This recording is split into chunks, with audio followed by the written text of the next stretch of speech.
Hello, everyone. This is criminal profiler Pat Brown.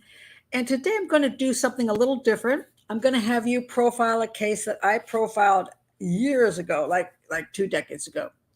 Um, and this case occurred in 1999 in Texas. And I wrote about it in my book, My Life. What's the name of the book? The Profiler, My Life Hunting Serial Killers and Psychopaths. Never liked the name of that book. But anyway, um, it was one of the cases I had in my book with pseudonyms. And now I'm going to do it without the pseudonyms.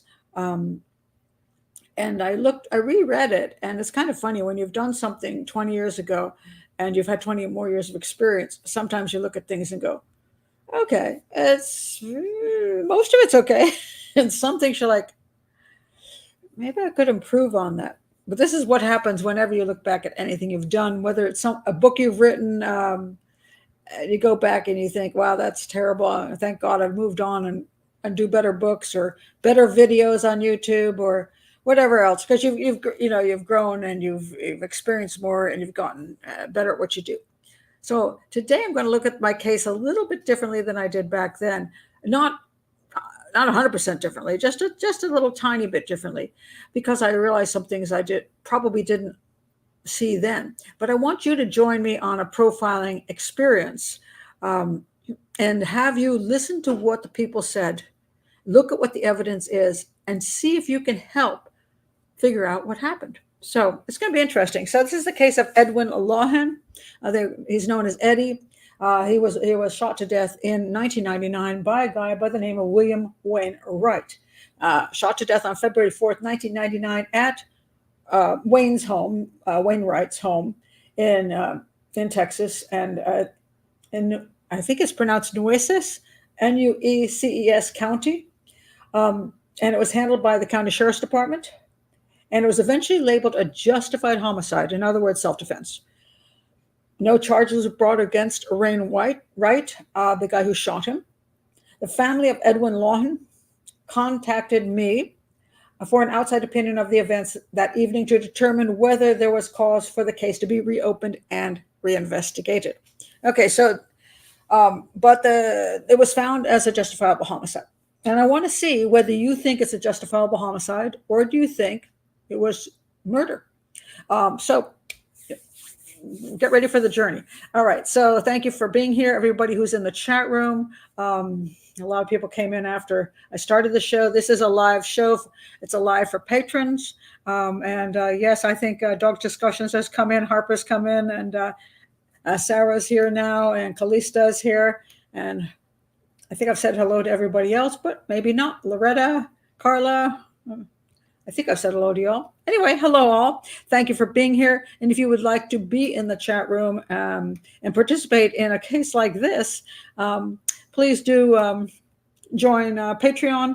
It's $5 a month, and you can see it. You can click on the link in the description below. I have 4 live hangouts and 4 live case shows every month, so 2 per week. After I do the shows and everybody participates who's a patron, I do make them public because I want everybody to be able to learn something, whether they give me money or not. But please do at least subscribe to the channel, click the bell for notifications, check my playlist for cases you're interested in. Also have my books below and other ways to contribute to an educational channel. All right, let's get at it. So everyone, let's go to Texas and see what happened in this very interesting case. This is the home in which the shooting occurred. No one disputes that essentially that Wayne, we call him Wayne, shot Eddie. Wayne shot Eddie. That's what happened. The difference, the question then is, was it justifiable homicide or not? Was it self-defense? Was it not self-defense? And it's an interesting case because these guys have been buddies, Wayne and Eddie, for years. So of course, this is, again, you would think, well, why even question this? Why would one guy shoot his buddy? Let me tell you the story that led up to this murder or self-defense, whichever way you want to look at it. All right, it was a homicide. not necessarily a murder, but a homicide. And homicide can be justifiable, which is self-defense. Let me read you something from his brother. And by the way, this is I did, because the case was closed, I was sent all the files from the police case. I have all the interviews, I have all the photos, I have everything. Except I can say this. It was a poorly handled investigation. The photos were terrible. The whole thing was terribly handled. Now, sometimes I want to point this out. A police department can do a less than perfect job, and still there's enough information to prove the case one way or the other. And you say, okay, nobody's perfect. And that's why maybe this case, we still know what happened. There are other cases where they don't do the job well enough, so that sometimes it can't be taken to court. Or sometimes you can't figure out what happened because it wasn't handled properly. I have a lot of issues with the way this case was handled. Well, let me read to you from my profile of this case that I sent to the police department and sheriff's department and to the family. I was not brought in by the sheriff's department. I was asked by the family, since the case was closed, to look at it and see whether I saw it. They thought it was not justifiable homicide. They believed Eddie was murdered. And they wanted me to look over it and then send in a profile to the sheriff's department, hoping to get, if I agreed with them, to get the case reopened and reanalyzed. This is what I wrote when I was writing to the sheriff's department. I received the following from the family: police reports, the autopsy report, autopsy photos, and the crime scene photos. The crime scene photos were of poor quality and did not clearly show the entire crime scene. And I'm going to show you some of the, I'm very careful when I do YouTube not to show things that are too offensive to people's sensibilities. So I don't show full crime scene photos. I may show a little bit just to get you an idea of what I'm talking about. The photos were poor quality and did not clearly show the entire crime scene, nor were proper close-ups taken. This is also back in the days before electronic, good cameras. So we're talking about, the old film camera types, and they took less photos at that time because you had to print those suckers out, and they cost money. So they were always more cautious about how many photos they took. Today we can, with electronic cameras, you can just take hundreds of photos, and you're not going to pay any more for the hundreds. And so you can take so many, and you can take a close-up and then back up and take some more and take some more and take some more. And then you can take videos of the entire scene, which would have been so helpful in this case. Unfortunately, it wasn't done so much back in the day, and this was 1999. So I did not have this. Autopsy photos were limited, and no photos of the full body of Edwin Lawhon were included. So Eddie, the guy who got killed, look at my. Do you see Eddie's face anywhere? Now, normally I put the victim's face up, but I don't have a picture of. I have a picture of him dead, but not alive, and I didn't think it was appropriate to show his face after the fact.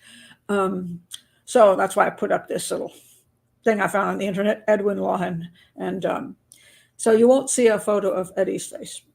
And I do have the photo after he's been killed, but I didn't have full body photos, and just the autopsy photos were there, but few and far between, and just very, very badly done. I'm going to get to this in a minute. I'm not going to talk about this right now. There was limited processing of the scene. No gunshot residue tests were done. Well, they assumed that, Wayne shot Eddie, so nobody cared. Okay, we're done. No fingerprints were processed on the baseball bat or shotgun. There was a baseball bat involved in this case, too, which I question as to what that actually means. Who had the baseball bat? How was it used? But they didn't waste their time worrying about the baseball bat in this case, just the shotgun. The shotgun was what killed him. But there's a baseball bat involved, and you'll see what I'm talking about. But they didn't do much processing on that. There were no drawings of the dimension of the crime scene. Oh, one of the biggest problems of this whole case is I have no idea where anything is. I couldn't even figure out the room that the deceased was in. There wasn't even a proper picture of the room. I see little angles and I'm trying to figure out, well, is the bed here? And does that mean he's here? Just a mess. I have no idea what's happening in the whole house. I had, let me see if I can find it for you. The only diagram I have is from the family. They tried to get, let me see if I can find it. There's a lot of stuff here. Where is it? Oh, I think I might have actually have a picture of it here. If I remember to put it up. Where is it? Or did I forget to move it over? Of course I did. Hold on a sec. This is going to be one of these cases where I'm looking for stuff, okay? This is what actually happens in real life when you work on a case. You've got so much information sometimes you about lose your mind because you can't find stuff. Okay, so here we go. I wanted to show you this. So there should be a crime scene sketch done by a professional. But no, I got this from the family. It's like, okay, like here's suppose, I think this is the room. This is the room it supposedly happened in, but I can't even figure it out. So, I think the person who tried to do this, I don't know if she'd been in the house in a long time because it looks nothing like the pieces of crime scene photos that I could see. So that's the kind of thing that's really problematic. If you're a detective working on a case, it's really important to make sure that you have the proper things notated so that if for any reason years later or whatever time later you go, oh my God, maybe this isn't what happened, you will have some way of going back and looking at stuff and being able to figure it out. When I got this case, I had no idea how this house was laid out. The family drawing helped, but still it wasn't accurate. And the photos were just so dreadful that I had no idea what was where. There were no videos. And then there were these, I'll show you something. You'll see in a minute. So very confusing. So there were no drawings or the dimensions of the crime scene. And as far as the autopsy went, the autopsy did not have full photos. It did not have any diagram of the autopsy. And it was pretty pitiful as well. And so when that happens, a lot of times when you're trying to analyze a case, you can be less right, shall we say, more wrong possibly, because you can't figure out what the heck you're looking at. And this is a problem in this case. So what we do know is this. The actual homicide occurred between 8:30 p.m. and 9:30 p.m. That's what we know. And this is a picture of the police. They're now at the house. This is not a problem. So that issue isn't too important, except for one thing. All of the people that were there, which is Wayne, that's the guy who shot Eddie, Grace, his girlfriend, and Wayne's son, Brandon. Those are the three that are alive, okay, to talk about what happened. All agree that Eddie arrived before Brandon, that's the son of Wayne, was there. He arrived and he entered through the kitchen back door. Then Wayne and Eddie talk in the kitchen. Brandon, the son of Wayne, enters the house and goes past Wayne and Eddie, gets his clothes from his room. Then he goes to Lynn in her bedroom, which he shared with Wayne. So there's two bedrooms. So one is Brandon's and the other is the shared bedroom of Wayne and Lynn, his girlfriend. And he asked her to care for his animals. I don't know much. I can't remember what the animals were. Wayne apparently is not in their bedroom during this time because he has no knowledge of Brandon asking Lynn to care for the animals. Okay, just try to put this in your head, okay? Because I'm going to ask you what you think happened as we go along. Eddie and Wayne apparently remain in the kitchen the entire time Brandon is in the house. However, Wayne states that while Brandon was in the house and before he got his clothing, Eddie had gone to Lynn's bedroom and started yelling at her. Neither Lynn nor Brandon states that Eddie left the kitchen any time during Brandon's visit. So here's the beginning of things that don't match. Brandon states that there was not any problem that he noticed when he was in the house. Then he then leaves the house and supposedly left the premises before Eddie is shot. Although later on he says to relatives that he got by the time he got to the stop sign, which is I'm not sure where, he heard a shot. So take that as you will. I don't even know if it's true. So the question is, how quickly did the crime go down, or the killing go down, whether it was a crime or not? Okay. So by now Brandon, the son, is out of the house. Now we got three people in the house: Eddie, who is coming to the house, and we got Wayne and his girlfriend Grace. Now, before I go on, what's the issue about what's happening at the house? All right, I'm going to read you a little bit from Eddie's brother. Okay, Eddie's brother says this. Eddie, by the way, is 40 years old. And middle-aged, both of them are middle-aged guys. This is what his brother says. My name is Randall Lynn Lawhon. My date of birth is 11/28/59. I'm 39 years old, so he's very close in age to his brother, Eddie. I'm employed at Continental EMSCO. My brother is Eddie Lawhon. I have known Wayne Wright. Wayne Wright is the guy who shot Eddie for over 20 years. He and my brother were good friends. My brother, Eddie, had received a letter from the company I work for. The company was warning my brother to return monies paid to him, which was an overpayment by the company. All right, what kind of overpayment are we talking about? Well, apparently Eddie was supposed to get $4,000. Unfortunately, they added a zero, and so his check was for $40,000. Now, Eddie had some issues, a little bit, had some problems. Didn't have a driver's license at the time, couldn't open a bank account. So he had some issues. As the family said, he wasn't like a perfect guy. But anyway, he gets this check from the company for $40,000 instead of $4,000. And he's like, whoa, man, my lucky day. But what happens if I cash this check out? I go to prison. So apparently he has a lawyer friend who wasn't much of a friend, let me tell you. The lawyer friend tells him to deposit the check in the bank and leave it there for 30 days. And if the company doesn't come after him within 30 days, the $40,000 is his. Now, I honestly don't know the laws of Texas or what's happening in that day as far as the rules and regulations. But I can tell you, if you're supposed to get $4,000 and you got $40,000 and you're trying to keep it, you're a crook. And your lawyer friend is a crook too. It's not okay to take money that doesn't belong to you. But that was an error, a printing error. So anyway, Eddie decides, cool beans, I might get $36,000 extra dollars, which I surely could use. But the problem is he's got some issues and doesn't have a bank account. So what does he do? He goes to his buddy Wayne and he says, hey, Wayne, can you open up a bank account for me?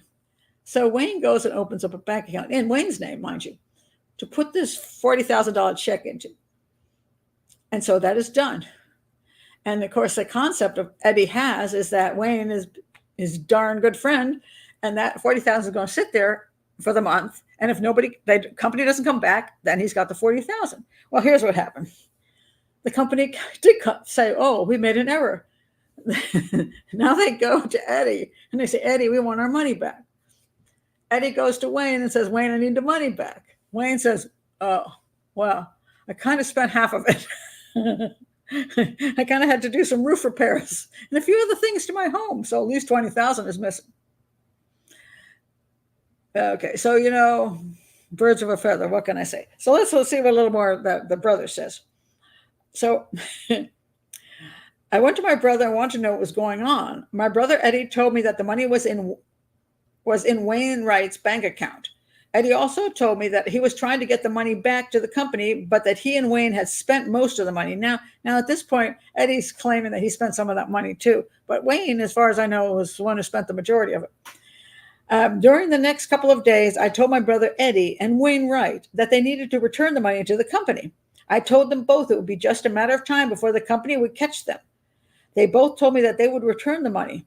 During my conversation on his house, during my conversation with Wainwright, he told me that he had used part of the money to fix the roof on his house.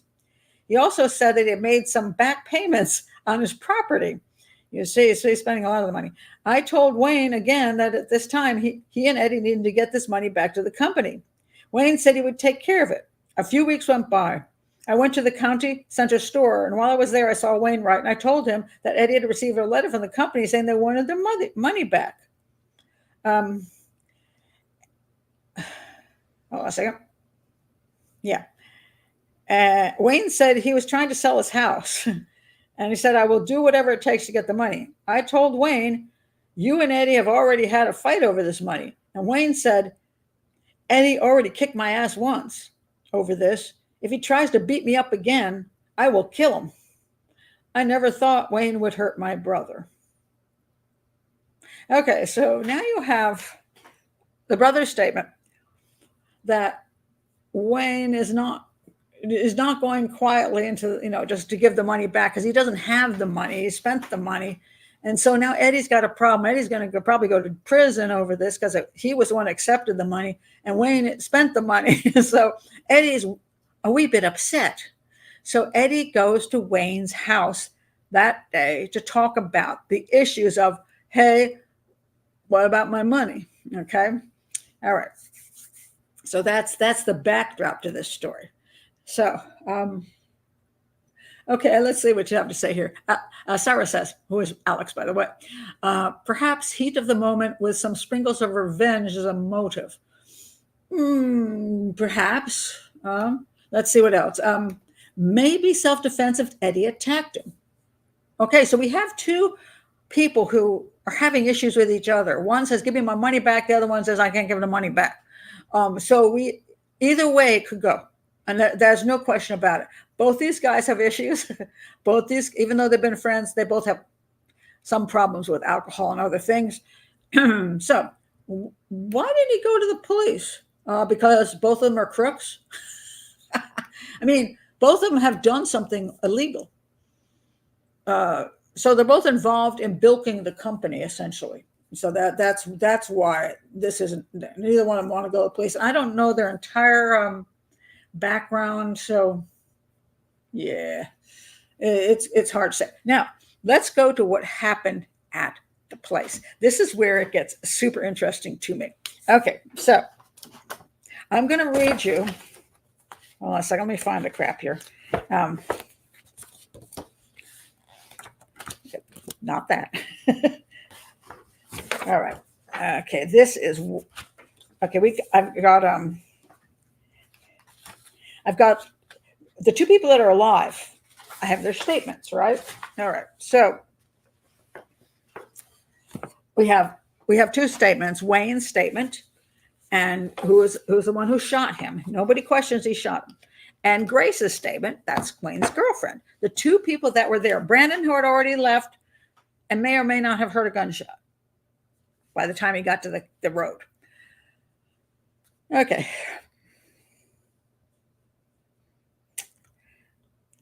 Let me see which way. Okay, let me show you just, okay.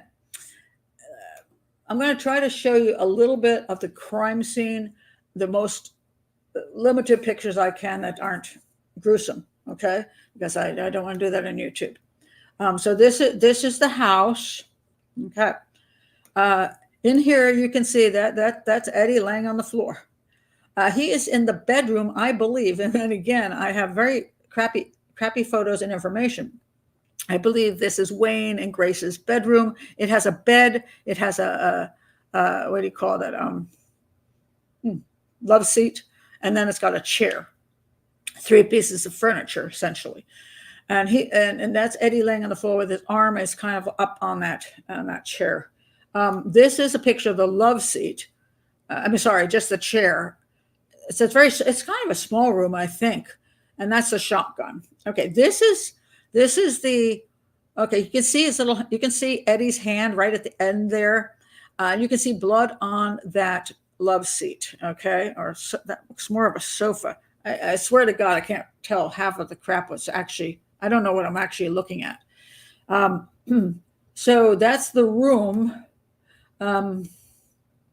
See what I can also show you about the room he's in. Oh, here. By the way, this is a table where some of the paperwork was done, and we're going to hear about paperwork. Oh, we just saw that. Okay, yeah, we already saw that. This is a photo of, yeah, that's him lying on the floor.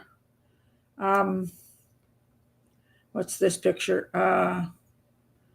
Look, here's another picture. You can see his arm there.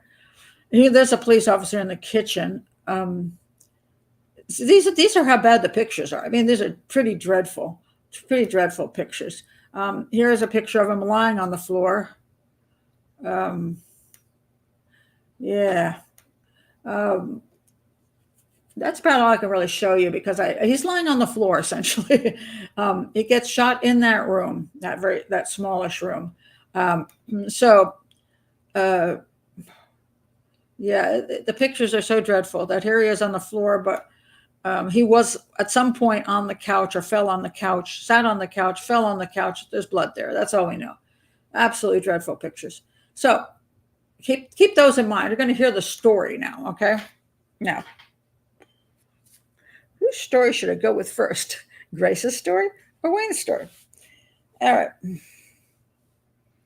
Okay, I'll go with Wayne first. All right. Where's Wayne? All right. Okay, this is Wayne. All right, so what happened? Wayne says, what does Wayne say? About 8:30 p.m. He says he and Grace were there. They were watching TV. I heard someone drive up the driveway and park in the back of the house. Soon after, someone was knocking loud at the back door. I got up and was getting dressed. Just then, there was someone knocking at the bedroom window. Then I went to get my clothes on. They were knocking at the back door again. I went to the back door. I unlocked the door and opened it. There was nobody there. I looked out at the pickup, and I do not know who the truck belonged to. Eddie Lawhon then came walking around from the side of the house. The truck actually belonged to somebody Eddie worked with, so it wasn't actually Eddie's truck. I let him in. I had known Eddie for over 20 years. He wanted me to look at these papers because he owed some money to a company by the name of Continental EMSCO.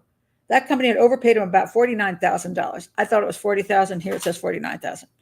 Eddie asked me to open a check and count my name so he could put the check there. Sometime later, the check was deposited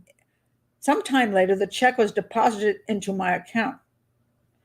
As soon as the check got to the bank, Eddie drew out money, and I had asked Eddie if I could have some money because I needed to pay off some things. During our conversation about these papers,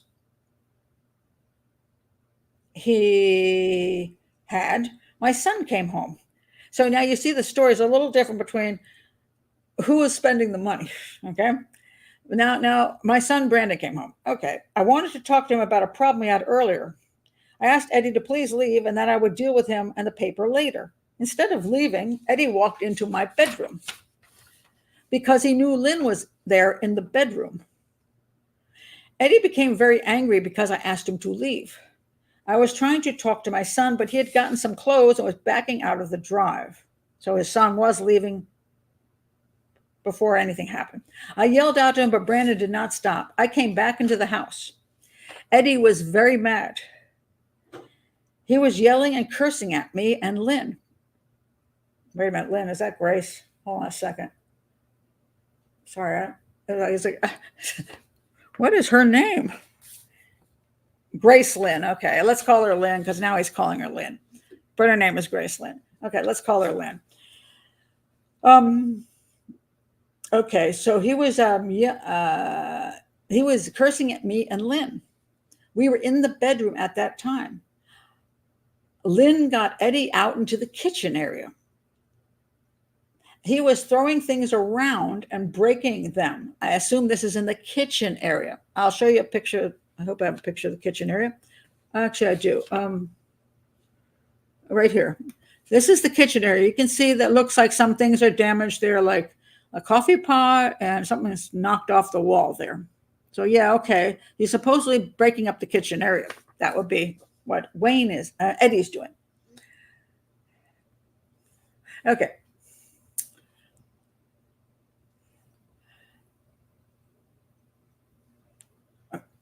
I'm getting there. Okay, so Lynn had gotten Eddie into the kitchen area. He was throwing things around and breaking them. He had hit me in the face and I was on the floor. Okay, so now he's saying before Eddie went to the kitchen, he had hit Wayne in the face and Wayne was on the floor. The punch was severe enough that he fell to the floor. Now Eddie was hitting Lynn. I guess that's in the kitchen because that's what he was saying. I could hear her screaming. Lynn, however, somehow got Eddie as far as the back door. Okay, so Eddie was hitting Lynn in the kitchen, Grace Lynn, and she was trying to push him out the back door. I heard Eddie say, I want those fucking papers. He came charging back into my bedroom. He was hitting and kicking me and Lynn. Okay, so he'd already previously hit, according to Wayne, he'd already punched Wayne once in the face and Wayne was on the ground. Then he went and was whacking up Lynn in the kitchen. Now he was back with Lynn and Wayne in the bedroom, and he was hitting and kicking both of them, both Wayne and Lynn. He was hitting and kicking me and Lynn. At the same time, I heard glass breaking. I saw Eddie push Lynn into the bedroom window. Okay, so there are two, I think, according to the very bad drawing from the family, there appeared to be two windows in the bedroom. He heard glass breaking, so Eddie had shoved Lynn into the window and the glass had broken. I was hurting real bad from being kicked by Eddie. I reached under my bed where I keep a single shot shotgun for protection, single shot. So that's important because if it's a single shot, obviously you only can shoot somebody once. And so if they don't die from the first shot, you might have a problem that they might still come at you. So keep that in mind. I pointed it at Eddie. Okay, so now he reaches under his bed. I'm not sure where he is at this point, whether he's standing up, leaning down, sitting on the ground. I don't know. He reaches under the bed and pulls out the single shot shotgun. Oh, okay. Now we do have some information where he's at. I pointed it at Eddie Lawhon. Eddie said, "You think you're going to shoot me, motherfucker? I have a gun in my truck." Eddie charged at me again while I was on my back. I fired the gun at him. Eddie fell on the couch and then on the floor. Lynn hit Eddie with a ball bat because she was so scared that he would get up again. There was a baseball bat somewhere around there. Supposedly, according to Lynn, you'll hear about from Lynn in a bit. Lynn helped me up. We checked on Eddie. He was not breathing. Lynn and I went to the ranch office when I called my brother Larry and told him what had happened. He said for us to go back home and he would call the police. I did not want to shoot Eddie Lawhon, but I was afraid he was going to kill me and Lynn. I was very much afraid for our lives. I'm sorry that Eddie is dead. I just did not know any other way to stop him. Okay, that is a statement of Wayne. Okay. What would you like to see or know from the crime scene or from other whatever about, I'm going to get to Lynn's statement in a minute. What would you like to know at this point in time if he gave you this statement? Okay. That's a good point. 40,000 is a good chunk of cash today, but in 1999, it was a lot of money, more than an average person earned in a year. So you can see why they were happy to get this money. This is a good question. Did he bring a gun to talk? Eddie did have a gun in the vehicle. He had either a rifle or shotgun, I can't remember which one it was, in the vehicle which he had driven over. There was one in the vehicle. He did not bring it into the house. It was in the vehicle.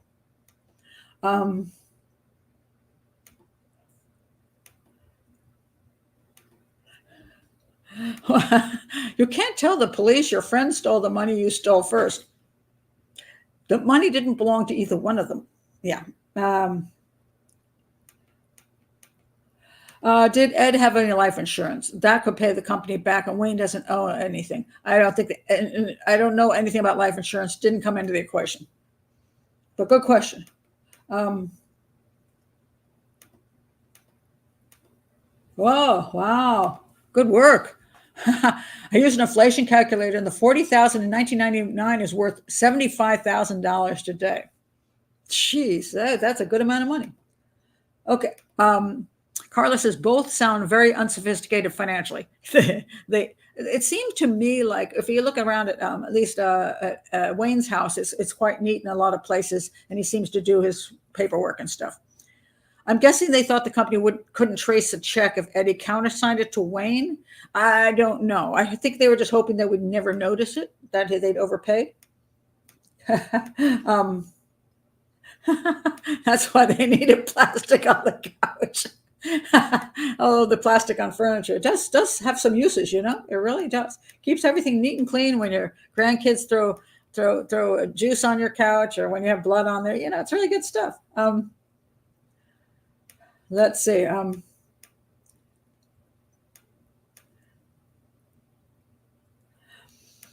Wayne killed Edwin, but we don't know whether it's self-defense or not at this point. Wayne spent Edwin's money, needed to pay back. Yes, he had motive because he was being harassed, but that doesn't mean that he killed him for that reason, because he claims Eddie was losing his mind and was getting very aggressive. So, yes. All right. Sarah says the story doesn't seem to pass muster. I would like to know why you think it doesn't.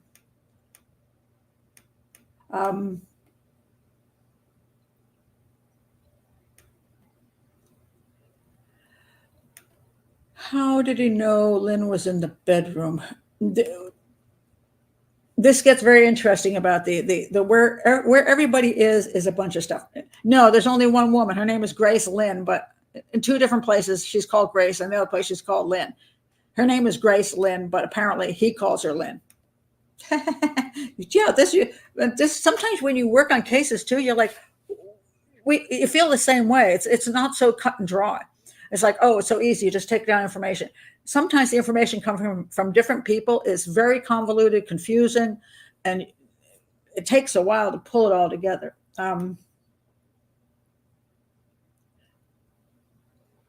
Okay. Interesting question. Did the lady have any bruises? Because supposedly he beat her in the kitchen, he beat her in the bedroom, and he threw her into a window. Good question.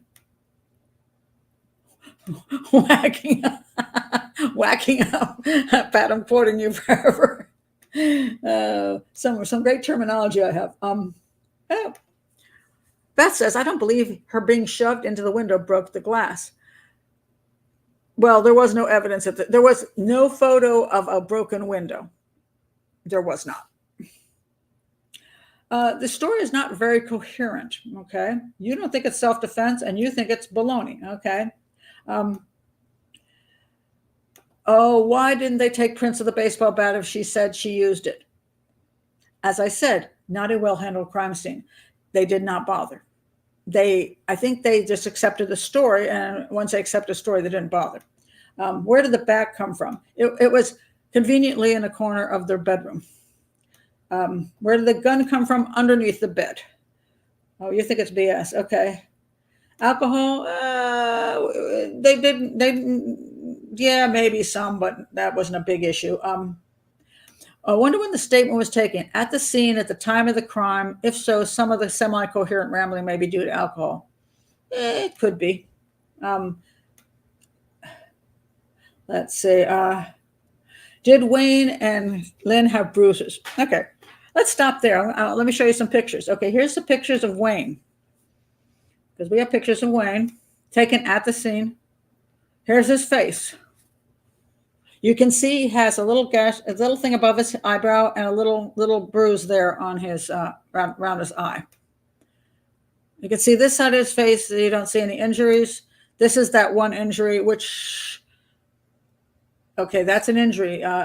Supposedly, Eddie did not have any. He wasn't using any objects. He wasn't bludgeoning anybody with an object. He was only using his fists. This is his body. Here's another picture of his body.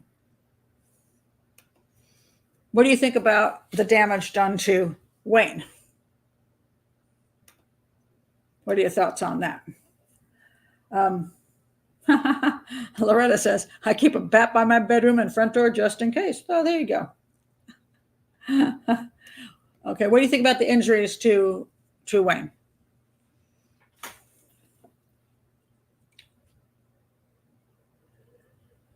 And then looks like he was in a tussle and got scratched or hit. Okay. Doesn't look punched. Looks like he's on drugs. Well, yeah, who knows? Maybe he's tired. The bruise under his eye is very dark. Looks older to me. Okay, interesting. more.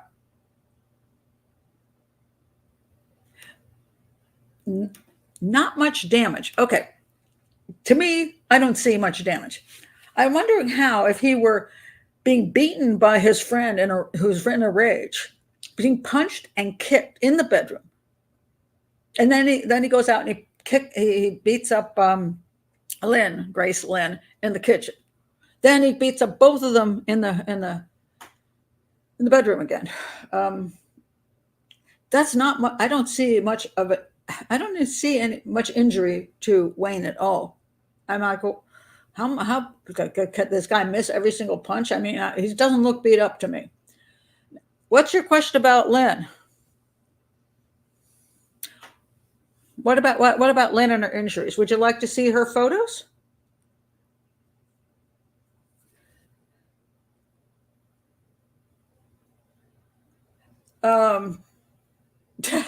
You saw the pictures that they have. He declined going to the hospital.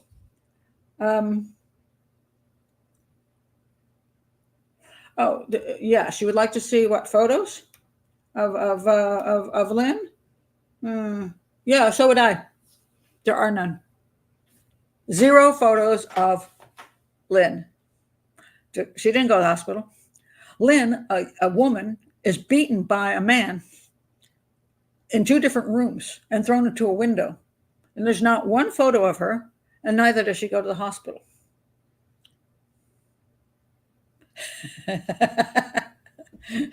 Don't you wonder then? So it would seem to me that if they were highly injured, they would go to the hospital, or they would have photos of them showing damage, and not one photo of her with any kind of damage. Yeah, exactly. She were kicked around, no photos, and didn't go to the hospital. Yeah, those are red flags, and why they didn't, I don't know. I guess at the scene at the time, no, they didn't. This looks like a lot of this is handwritten here. So it seems to me this is a voluntary statement given when she had time to sit down and write it. But at the scene, apparently, nobody noted massive injuries to anybody.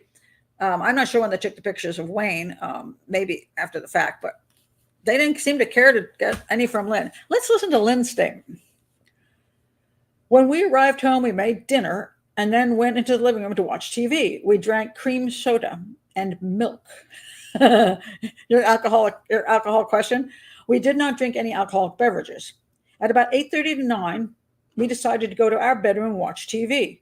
We got undressed and got into bed and began to watch TV. We had been in bed about 15 to 20 minutes when a vehicle came into our driveway and pulled up behind the house. A short time later, somebody knocked at the back door. I told Wayne that he should go to the door because it could be his son, Brandon, who was 18 years old, and who also lives at the residence, and Brandon could have forgotten his house key. Before Wayne got out of bed, there was someone knocking at our bedroom window. And then he got up and put his pants on. And at this time, someone was knocking at the back door again. Okay, so far the back door, the window, the back door. Somebody was definitely, Eddie wanted them to answer.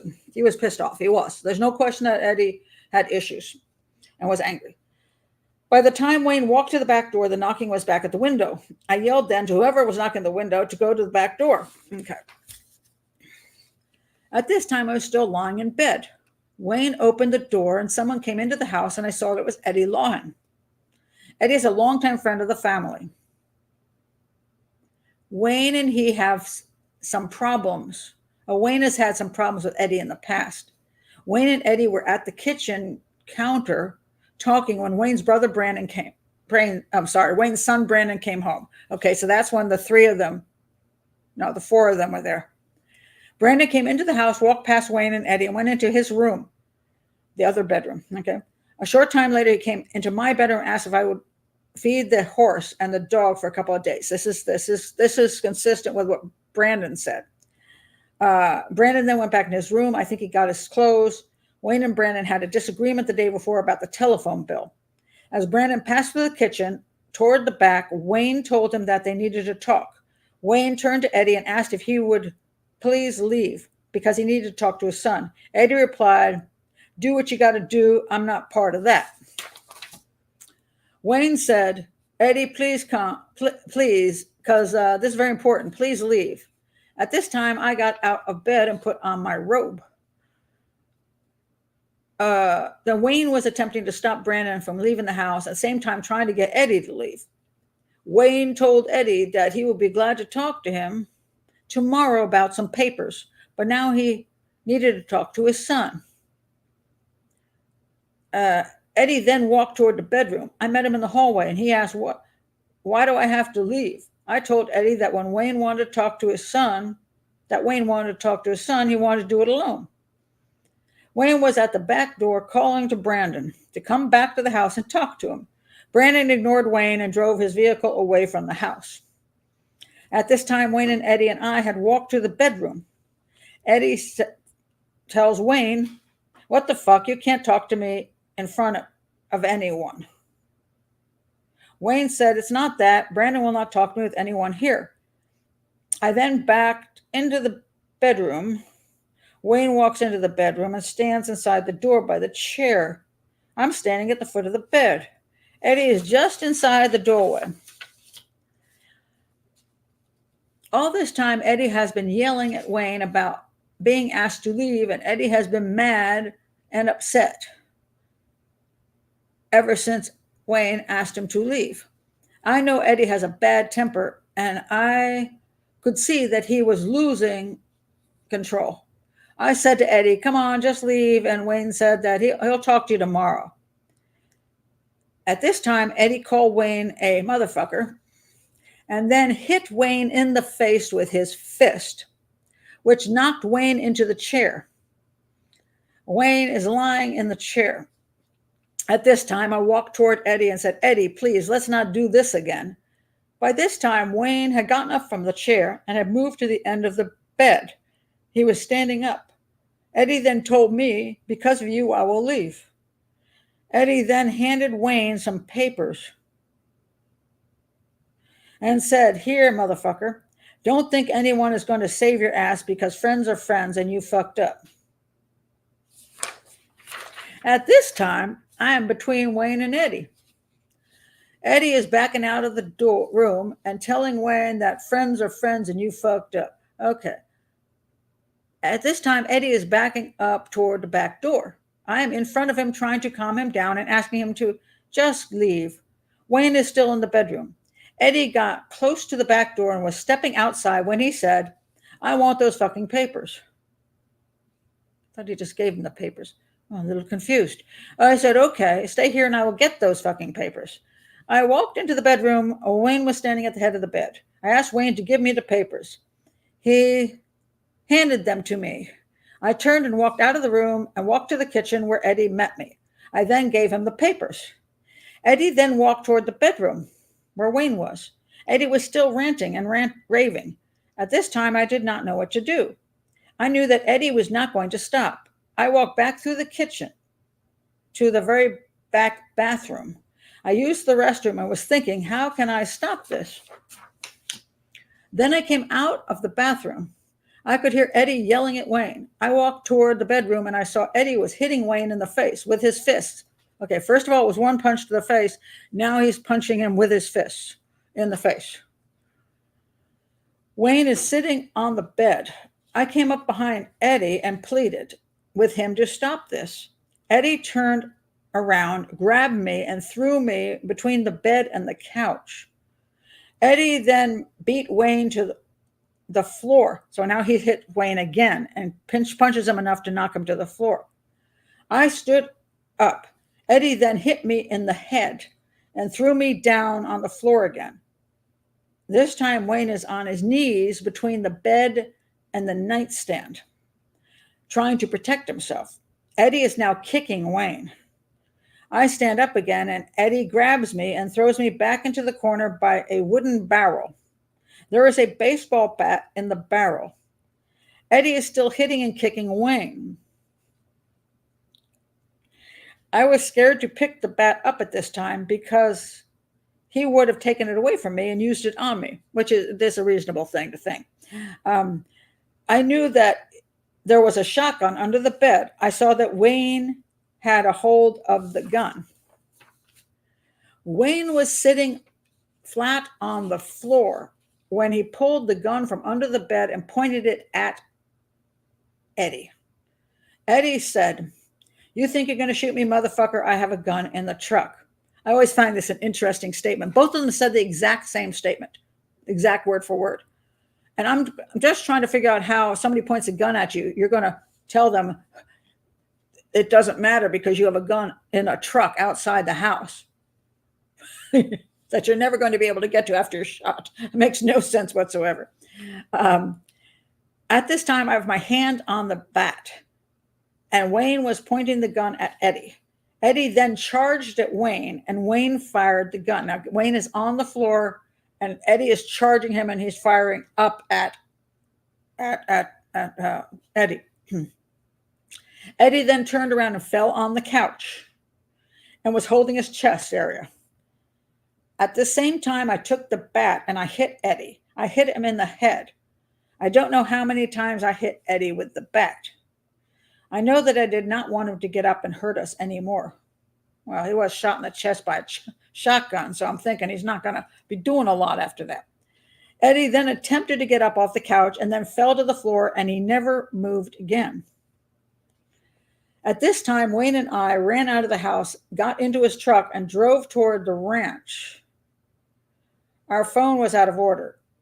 We then thought about Brandon, so we turned around to go back through the gate, to lock the gate so he couldn't get through. Wayne has a little handgun in the truck, and then he walked back into the house with a handgun into the kitchen area. We saw that Eddie had not moved at all. We then left again and locked the back gate and drove to the ranch office, where Wayne called his brother Larry and asked him to come to the ranch. Larry came to the office, and we told him that we thought we had killed Eddie, and then he told us to go back to the ranch and stay in the truck, and he called the police on his cell phone. We drove back to the house and waited in the truck a short time till the police arrived. I forgot to tell you that while Eddie was ranting and raving, he was destroying our property by kicking, hitting, and throwing things like the coffee pot, and he kicked the stove and other furniture. Okay. That is Grace Lynn's statement. All right. Whew.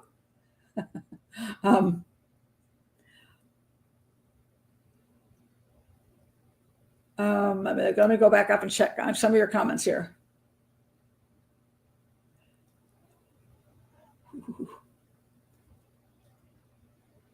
Well, of course, Lynn wouldn't want photos. She'd have to do her hair and makeup first.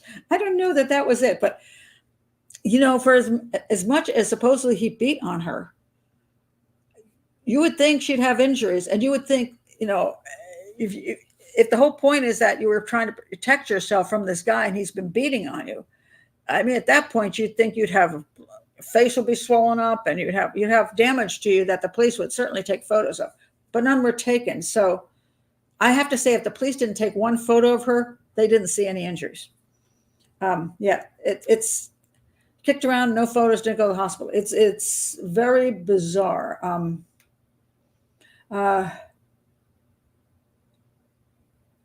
Okay.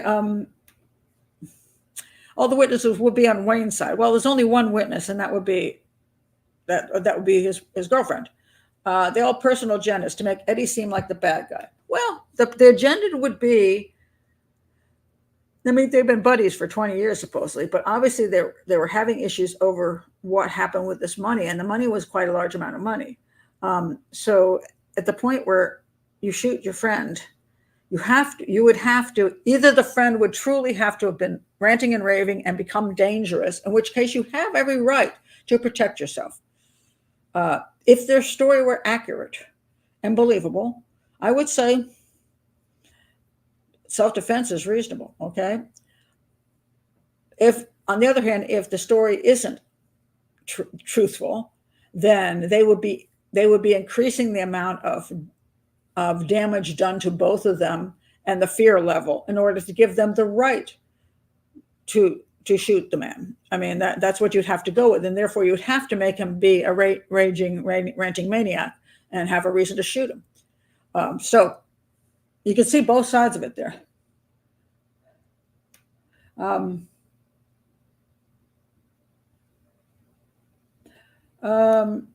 Eddie's shirt seems to be neatly tucked into his pants.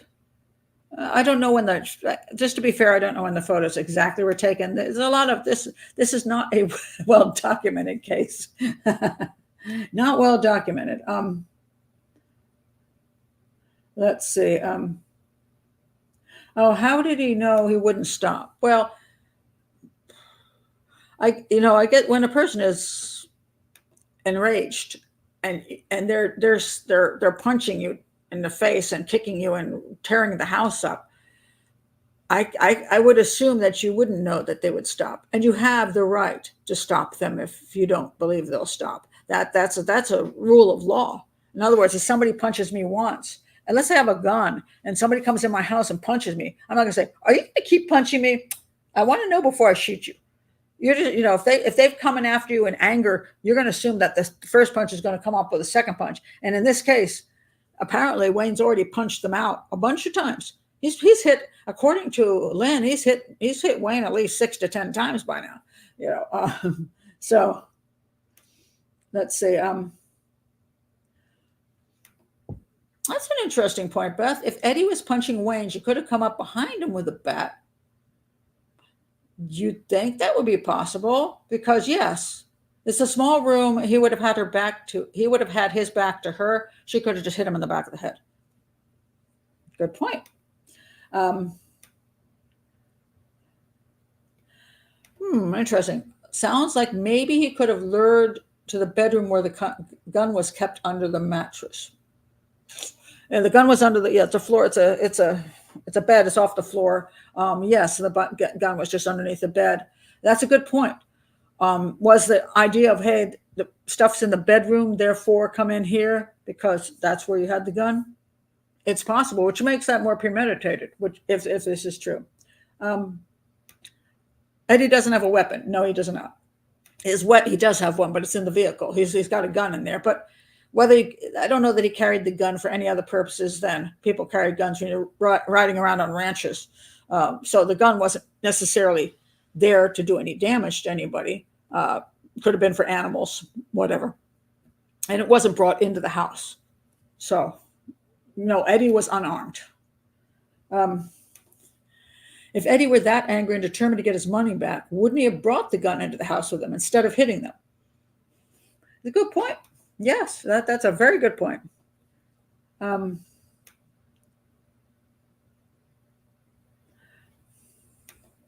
Why did Lynn tell the person knocking at their bedroom window to come in if she didn't know who it was? That's an interesting point.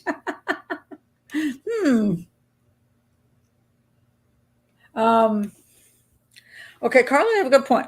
It's a self-defense if he's unarmed. And when there are 2 against 1, well, she's a female, so she gets a little, some people would say 1.5 against 1. And also 1 is enraged. I always understand that the enraged person is much harder to deal with than a person who is just normal. That's one of the reasons I tell people when women think they can go running on a bike path and go for a walk, and some serial killer jumps out in front of them, and they think they can fight him. I'm like, you're talking about a psychopathic man who's got a rage issue. You're not going to win. So in this case, when one person is enraged and the other is not, rage will take you a long way. So you can become very dangerous. And yes, there's a baseball bat there and a gun, and he doesn't have one. But at that point in time, theoretically, the self-defense thing has some possibilities. Oh, very interesting. We don't know that he broke the stuff in the kitchen. They may have done it afterwards before the police came. And I think that's true. I find the damage is just a little weird and looks like something you might just do with a baseball bat when you want to make it look like there was a fight in the house. Wouldn't it have been more effective going to the car to get the gun? Yes, you would think. Don't say, I got a gun in a car. No, you say, hey, cool, dude, it's all okay. And then get out of there and get the gun and come back. Yeah, exactly. It's silly. Okay, reasonable person. Okay, this is an interesting point. Reasonable person standard. You're in bed, crazy guy breaks in, you shoot your fence off.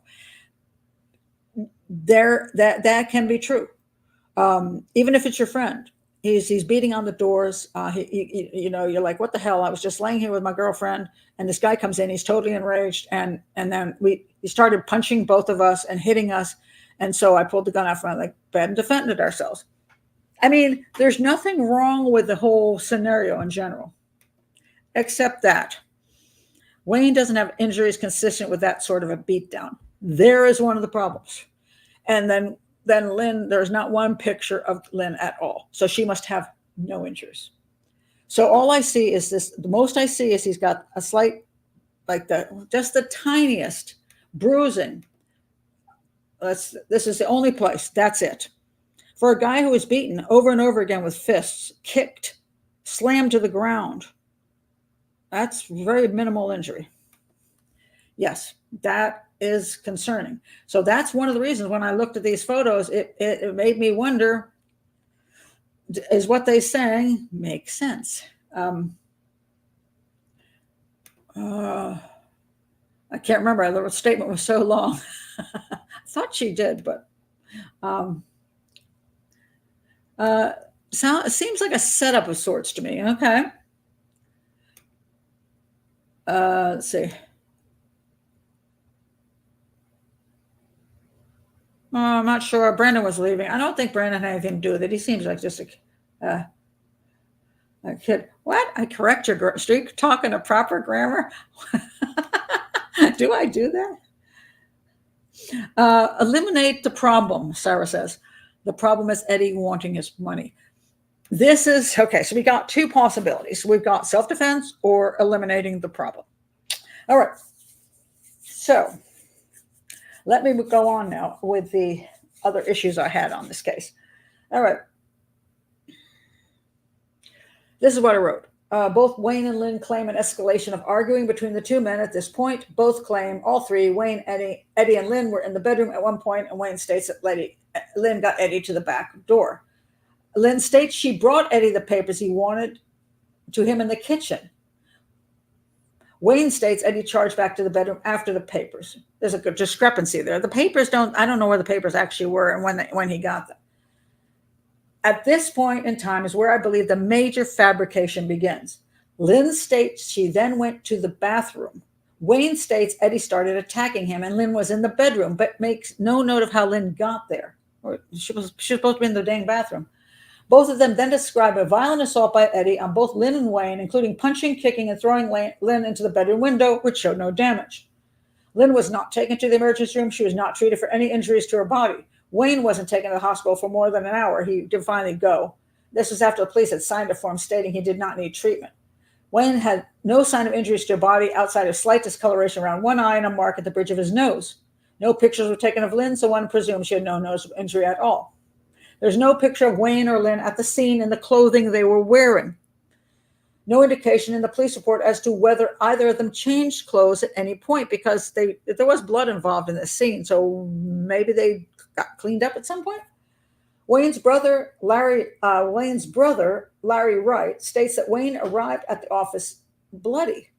We have no police notes of anything further on the subject. Larry Wright is never interviewed in spite of the fact he was the first to see and talk to a murder suspect. It is this profile's belief that Lynn was never in the back room during the confrontation.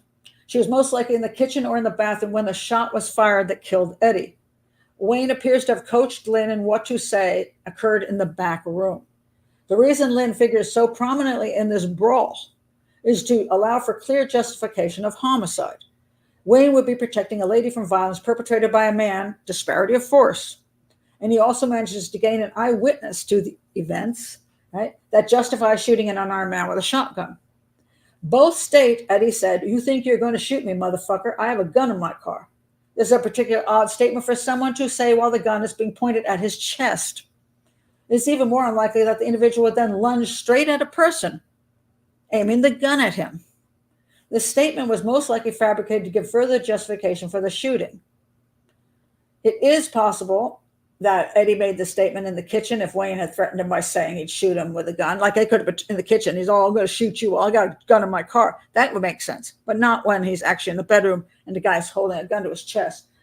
However, it's also likely that Eddie may have followed Wayne to his room, not believing he really meant what he said. So, might have talked crap to each other. But after Eddie is shot in the chest, both state he falls directly on the couch.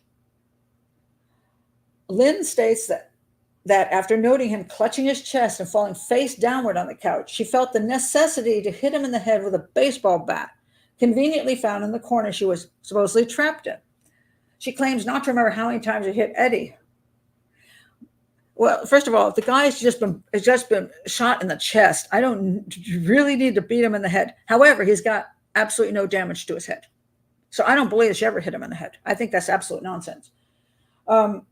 Then she says, after she hit him in the head, he got off the sofa and fell to the floor and never moved again.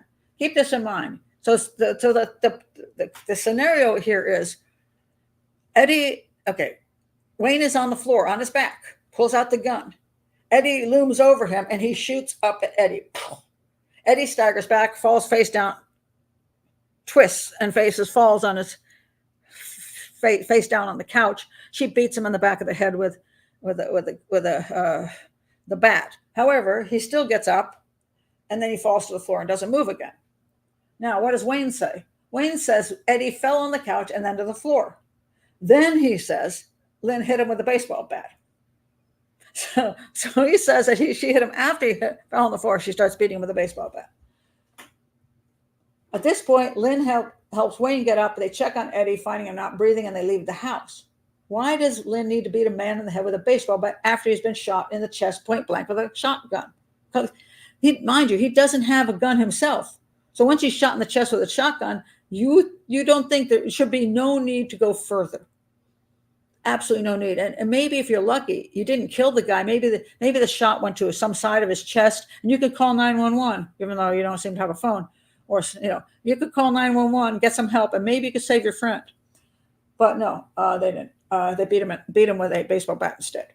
Okay, so clearly he is fatally injured, and clearly he has collapsed. It is my belief Lynn never touched the baseball bat, never struck Eddie, and was merely repeating a story given to her by Wayne to account for his use of a baseball bat. Now, why would he be even using a baseball bat? This is a good question. It would seem Lynn was never in the back bedroom during or after the shooting of Eddie Lawhon. I think she was never in there. There is only one set of bloody footprints leading from the bedroom into the kitchen. Okay, this is another bunch of the horrible, horrible photos. Okay, here's the photos of the footprints. There we got a footprint on the floor. Yeah, that we got one of them. And there's sort of, I don't know if that's another one. I don't even know if these are the same ones, to tell you the truth. But I don't even know where the footprints are. Because if you're going to take pictures, you should take a picture of the room and move in, or take a picture of what you have and then move out. So, that's a footprint and this is where everything goes. Clearly, he's barefoot. There's only one left footprint. There's no right footprint. There's no two sets of footprints. And you would think if Lynn was in there helping beat on Eddie with a baseball bat, and then they both left the room, that the chances of there being more than one footprint from one person would be there. I don't think she was ever in the room. I think it was just him. So that's who I think the footprint belongs to. It's just Wayne. Now, let's see.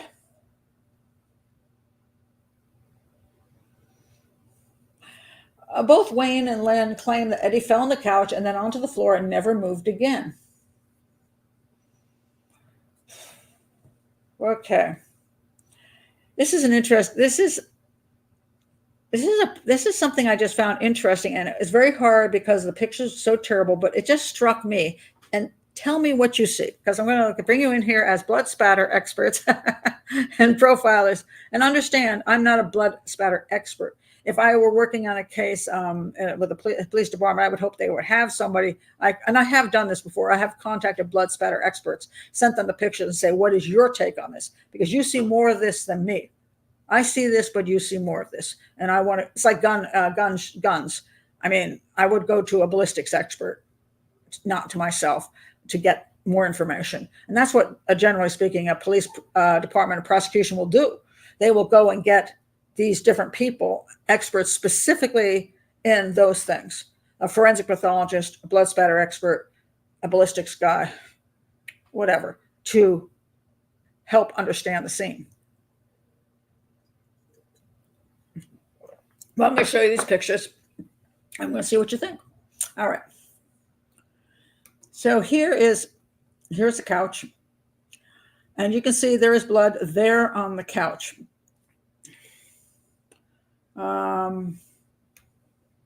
Oh, wait, before I show you the rest, I want to read you something from the autopsy report. I'm going to find the autopsy report.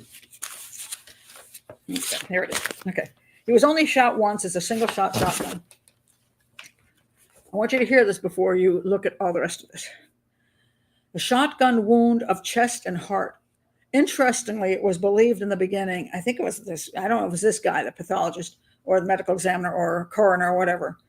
This is a medical examiner. Somebody believed that when he was shot, he never moved again. He was like, that was instantaneous. His heart stopped and he was done. We can consider this issue. The entrance was in the lower anterior chest, 45 centimeters from the top of the head and 9 centimeters left of midline. Okay. A wound tracked from front to back. Okay. So he was shot in the chest. Wasn't shot in the back. Shot in the chest. Wayne did say he shot him in the chest, right? Downward and toward the left. Downward and over this side. So this way. Downward and kind of like that. Downward and to the left.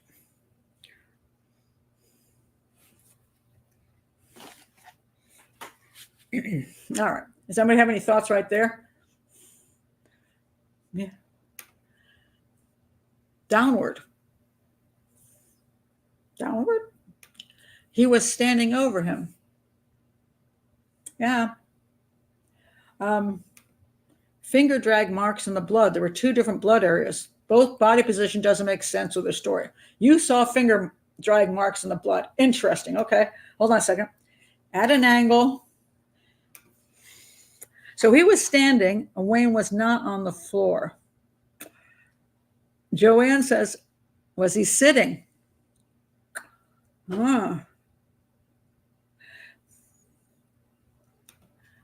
So the shooter, and perhaps the victim was lower. That blows a shooting in bed scenario. Or he didn't shoot him in the bed. He was laying on the floor. Supposedly Wayne is lying on the floor, shooting up because Eddie is coming over him to kick him, to attack him one more time. And he pulls the gun out and shoots upward at Eddie. That is the story. He was sitting on the couch when Wayne stood in front of him and shot him.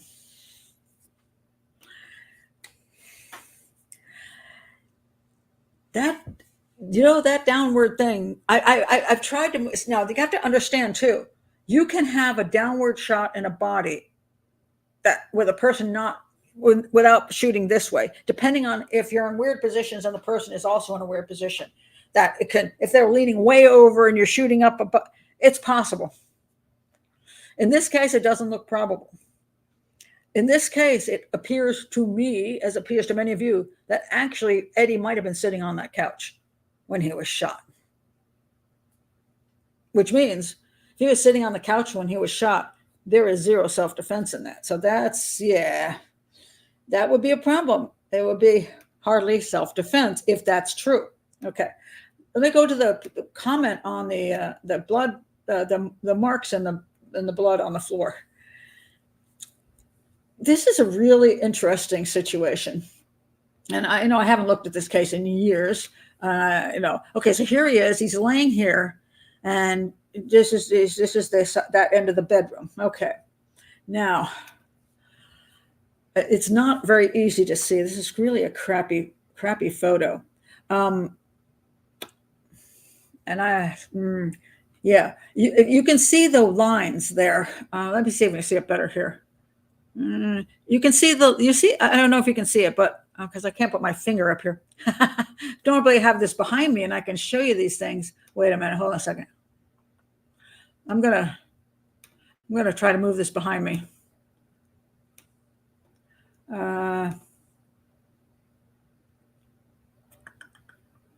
Okay, how about maybe this? This is very dark. Oh, maybe it's not so dark for you. I forget. I forget that I'm gonna I have my screen light very low because it reflects on my glasses. So I'm gonna now bring up the reflection. I'll have reflection now, but I want to be able to see what you're looking at. Okay, let me brighten my screen. Oh, that's so much brighter. Okay, all right. Yeah. Okay. This is what you're talking about here, which is either this way. It looks, there's obviously blood over here. He's over here, but there is blood over here. Well, how did the blood get over there? Now, theoretically, he falls and blood eventually pools that way, but that isn't quite what it looks like. There seems to be blood just across this area of the floor. And then what looks like it does look like drag finger marks right here. I can't come up with any other real good explanation for that. Remember, he's supposed to have been shot, fell to the floor, never moved again, and then they ran out of the room. But there's no way they made this mark on the floor according to them. I don't know how they would have made it. It looks like somebody trying to get up and dragging their fingers or dragging their hand this way and then putting their palm down. There's also this really interested me. There's this area here, which is, let me see if I can do this with my hand. Okay, I got to go this way. This is a blood area. But if you notice right here, there is this piece is missing out of here, this spot. And if you go further and go like this, you can sort of see that, can't do this, I can't get my hand in the right spot. This looks like, shoot, I can't do it right. If you go up here and then come down, no, it's counterintuitive. Okay, go down this way and over here and up here. You can see it appears to be a footprint like that. Now, this part of the blood is missing, and the blood doesn't extend down here. The blood is up here, and this piece, like a crescent moon, appears to be missing out of that. Now, take a look at this picture. Look at his leg. Look at the foot. Do you see that same kind of pattern on his foot as if he stepped in that spot on the floor? You can also, there's another picture here. Yeah, you can see if that's more of a distance. Okay, but you can see it looks like blood. Again, terrible pictures. It looks like blood on the bottom of that shoe in the same pattern that would be missing from that spot right here. If his foot was right here, that's where it would be on the shoe. Now, you will notice, however, it's a left foot. not his right foot. You would think if he fell here and he's trying to get up and used his hand and went like this and then try to, or whatever, he did put his hand, moved like this and tried to stand up. You'd think it'd be his right foot that stepped in the blood and then stepped over and fell over here. Maybe he tried to get up and then he just, staggered and fell. But the blood is on his left shoe. So is it possible he still could have put his foot down in that way because he was losing his balance and put his foot there?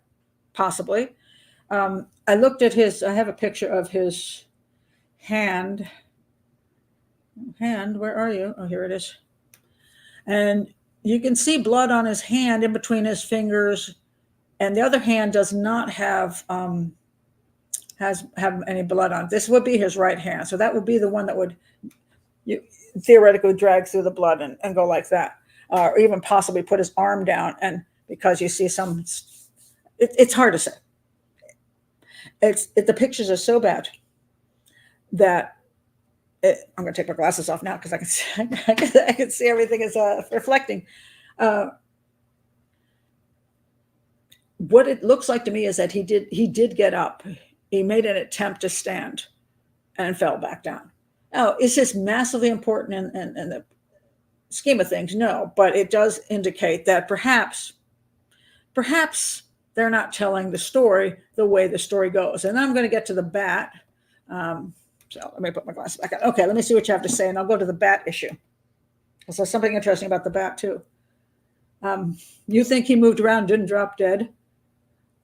Oh, they're not terrible in the way that they're horrible to look at and horrifying. They're terrible in the fact whoever took these, just dreadful.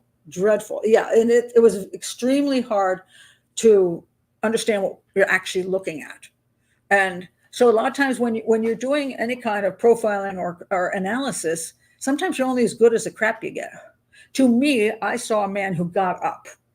That little crescent on his shoe does seem to match that spot. It's hard for me to ignore that, although I don't know why he would have come up, and maybe he got up on one knee and then put his left foot out. I just don't know. You're staggering around, you're dying. Now it was presumed perhaps that he got shot and he couldn't have moved after he got shot because it went so to his heart. But to me, there's no explanation for this except he did move around. But yeah, they're awful crime scene photos. It's just very hard to see anything. Few people drop dead and do not move again like they do in the movies. That's probably true, although, yeah. This is possible, disoriented. Well, yeah, if you've been shot like that. And from the autopsy report, it's hard for me to tell exactly when his heart stopped beating. So, yeah.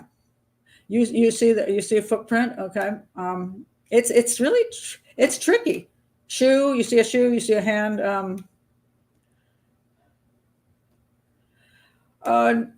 Never moved doesn't mean his arms didn't move spasmodically and dying. Well, that could be, but it doesn't.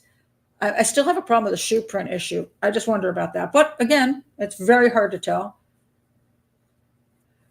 She could have hit him from behind. No, he wasn't shot on the ground. He was definitely shot on that couch. Yeah, or according to them, he was shot and fell onto the couch. But I think it was drag marks. Yeah, drag marks, but not by somebody else. Looks, I say, very hand-like to me, like 4 fingers going up there. Let's see. Rolled him over. They don't say they touched his body. I don't see any rolling over happening. Are you kidding me? No, they didn't do very much at all. They took the pictures just because they took pictures, but they didn't take the pictures with great intent. They didn't do the interviews with great intent. They didn't take the people to the hospital. They didn't do diagrams. They didn't do anything with great intent. Wayne said he shot him, and then they told the story, and it was accepted. Now let me show you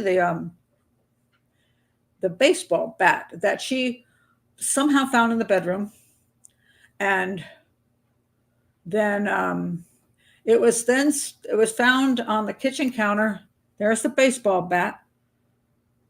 Okay, and here is a closer. They took the baseball bat off the counter, and now they set it on the floor. What do you notice about the baseball bat? Okay, there it is, and there it is. What do you notice about the baseball bat?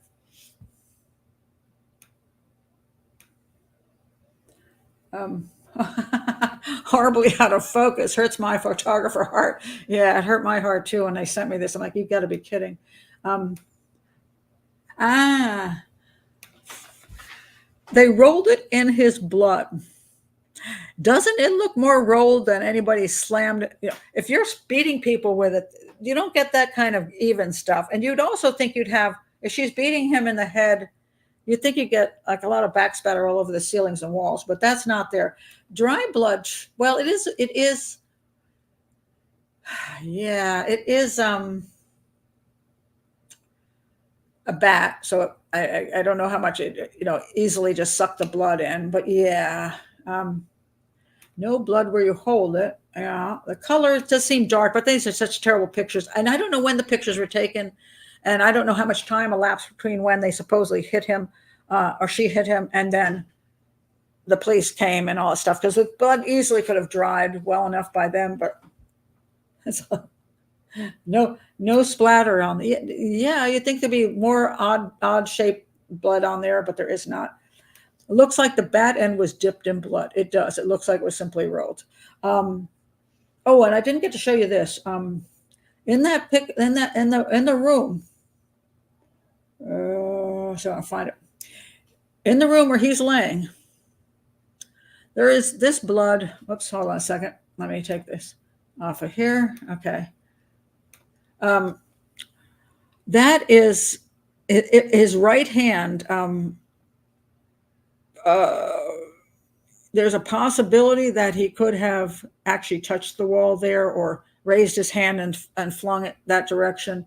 But that blood is on the wall. It doesn't appear to be, again, anybody being beaten with a bat or anything. It's just, it seems to me part of he's trying to make an attempt to get up.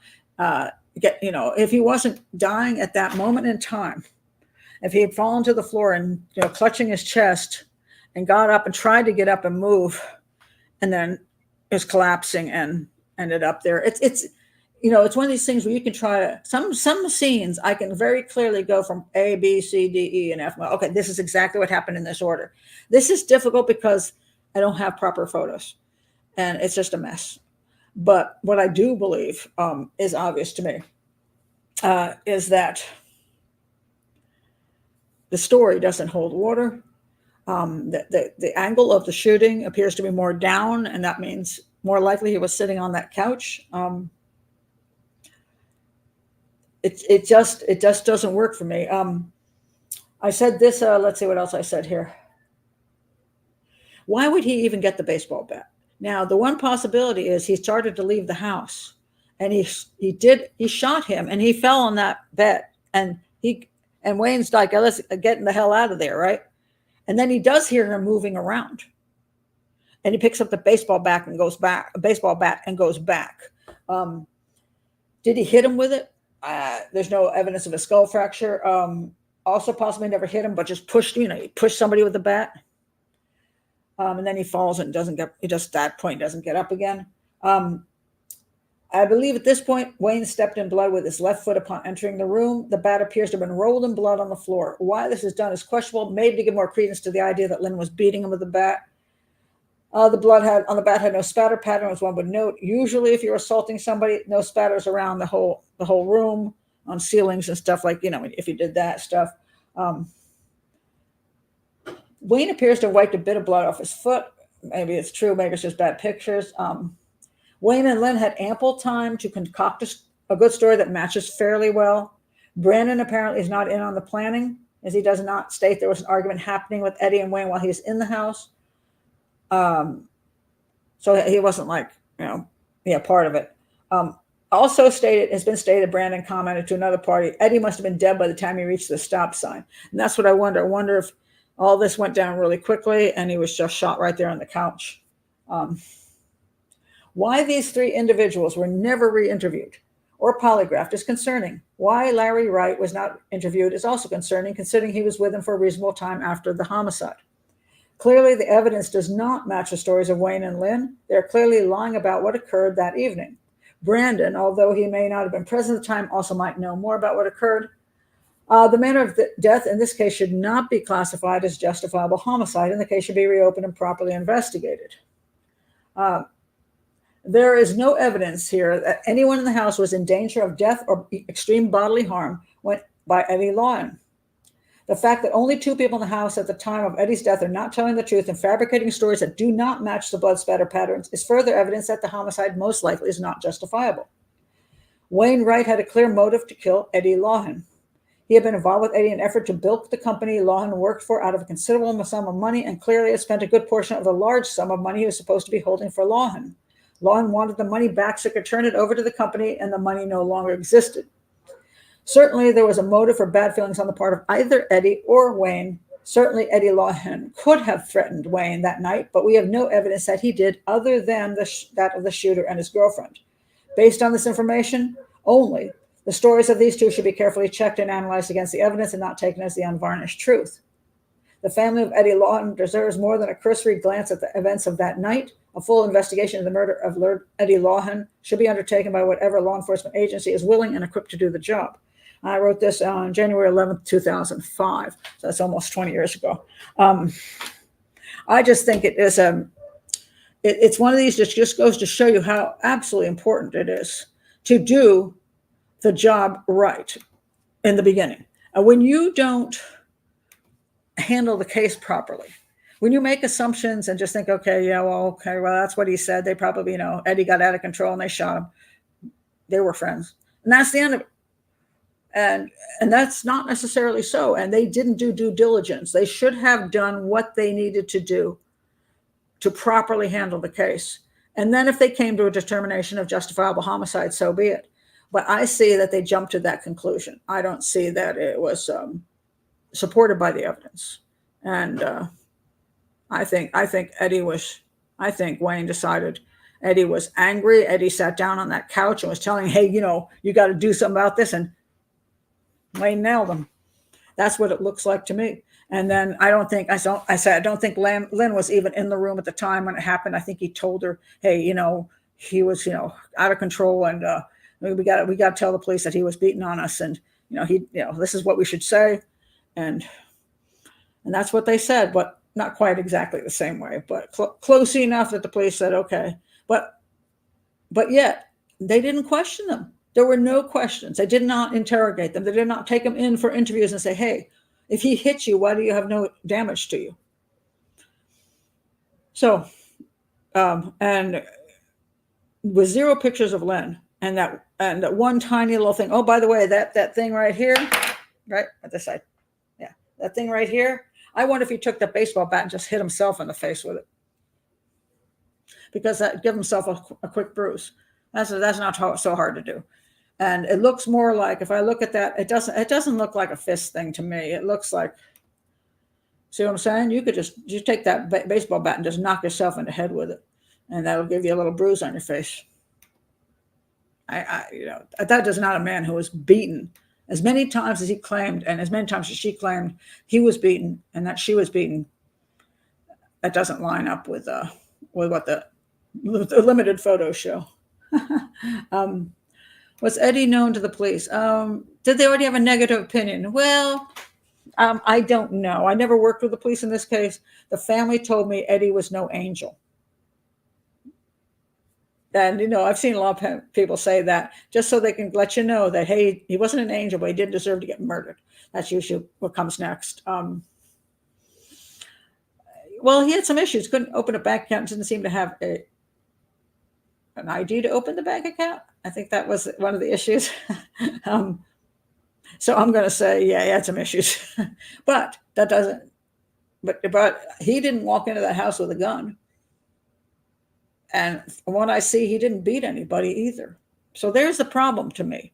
Guy comes into your house, he's angry because there's no question that Wayne stole a crap load of money from him. Now, mind you, in a sense, Eddie had already stolen that money from the company because it wasn't his, but he hadn't completely spent it all yet. So the concept was he would return it to the company if they caught up with him.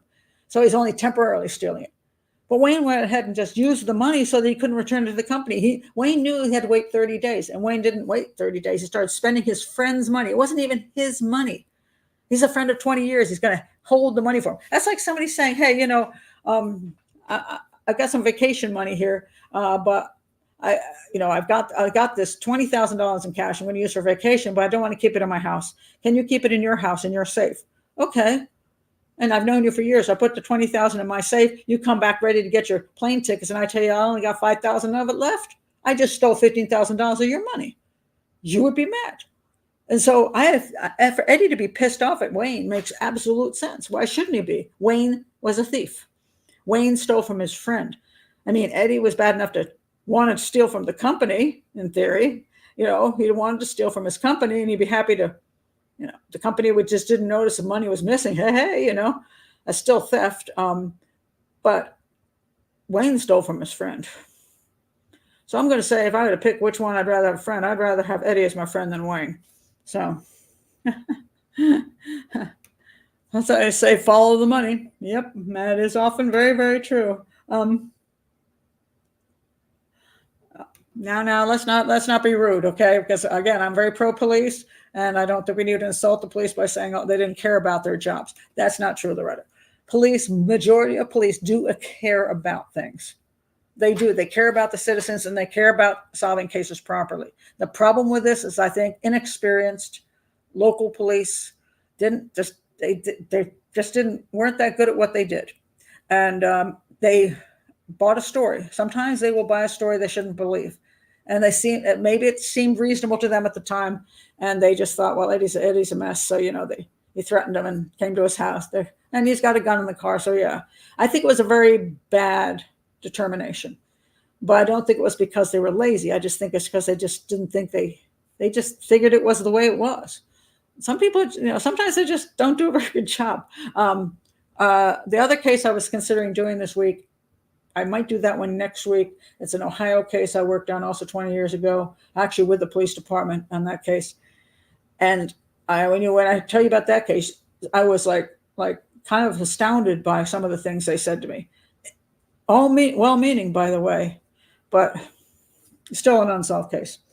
The police need to have training by Pat. Well, that's one reason I have this channel. My hope always is that any detective anywhere, any police officer anywhere, anybody going to criminal justice, this is all free to anybody on the internet, and they can sit there and they can go through, listen to my cases, and especially if they're in their patrol car, bored out of their minds for a couple hours sitting in a parking lot. If they can just put this on, they can hear my analysis of things and my concepts of what should be done, what went wrong, what could be done better, what's very important. The photos in this case would have been very, very important. Proper interviewing would have been very important. Both of those things weren't done. So if any detective at any point or somebody becoming a detective hears this video, hopefully when he goes to his scene goes, yeah, I remember Pat said that about this is why it's so important. This should be done. So I always hope that these videos, as long as YouTube doesn't take my channel down at any point, these videos will be here for the next 30, 40, 50 years. Whether people will watch them is another issue, but I always hope that along the way, especially if I do the school part of this, that when they listen to all the school pieces, then I also say, watch any of these videos on any of these different crimes, just so you can start getting a feel for analyzing and what makes sense and what doesn't.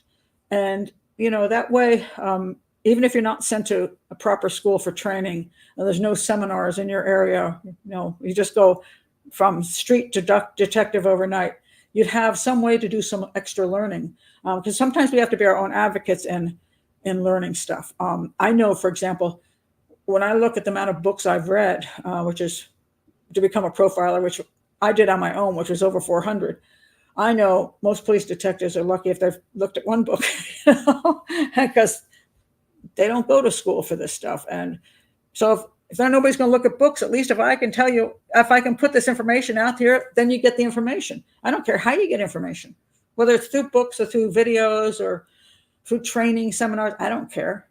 To me, it never matters how. It just matters that eventually you learn different things that would make your job, make you able to do your job better. That's what I'm hoping. But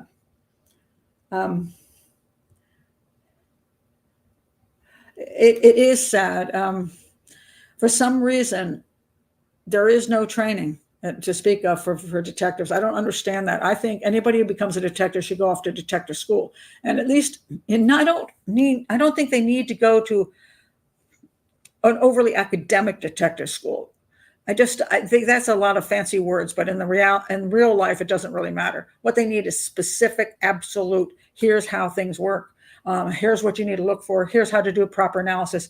It could be a 2-month school, maybe 3-month school, something like that, where they go and they learn these specific things, and then they have that under their belt when they start their job. That would be really nice. Doesn't happen. There's no money for it. The programs aren't set up properly. And there's seminars that occur here and there, like, might go to a seminar on serial homicide. But how many detectives get to do this, and how often? It's very rare. Because right now they're so understaffed, they can't afford to have any detectives leave. I mean, it's like you can't even go on vacation. We've got too many homicides, and we're so low on police manpower that everybody's working overtime. So they don't have time for training if they can't even get the job done. So yeah, it's pretty bad. She won't admit it, but she was a detective. She's been a detective in sex crimes, homicide, domestic, child abuse. She's done all those. So yeah, so CSI kind of school, yes and no. CSI gets very fancy, and one of the problems I had becoming a profiler was just like, what do you choose to study? Because there were no profiling courses. I developed the first one in the country, which now doesn't exist because the school screwed it. But I put together exactly what I thought somebody should know if you're going to the field. But when I tried to get a degree, and by the way, I didn't get a certificate from that program either, because I created the program, but I don't have the certificate from it. But I looked up, should I take forensic pathology? Well, no, I don't. I'm not planning to work and do autopsies. I don't want to be a forensic pathologist, so I don't want to go to school for years studying forensic pathology. So then people say, what about psychology? Well, quite frankly, all you need to know is what a psychopath behaves like, and you're done. You don't need to spend 2 years studying psychology, all the theories of psychology and how to treat people. That's not what you're doing on this job. So that's a problem. Forensics, you don't want to deal with lab stuff because you're never going to work in a lab if you're a profiler or a detective. You need to learn how the most important things are to understand the crime scene, essentially. And that would be more crime scene analysis. And that's not usually an absolute program. Sometimes you get a one course in it or something. It's not set up well for detectives or for profilers out here.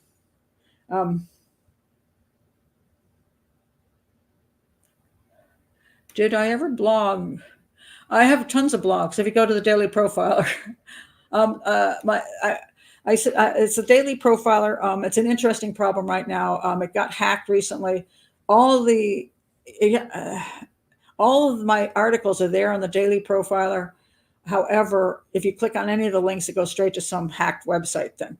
I'm trying to get it back. What happened was, when I had 2 phones, and I gave up one of my phones after I stopped, after COVID, I just gave up one of the phones and went to strictly one phone.